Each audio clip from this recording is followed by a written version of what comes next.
So dito guys, nag-solo rank game na pala ako tapos di ko na mamalayan pinapatay na pala ako ng Harley.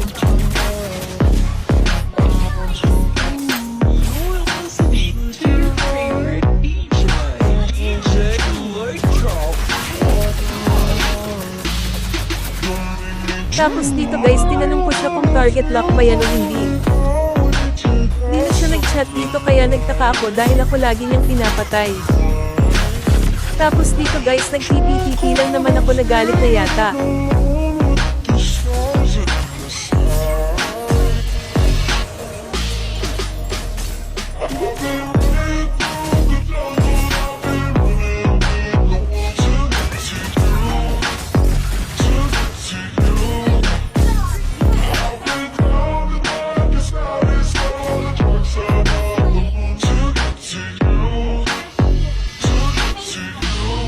Tapos dito guys, tinarget lock na talaga ako tapos kahit saan ako pumunta sinusundan ako.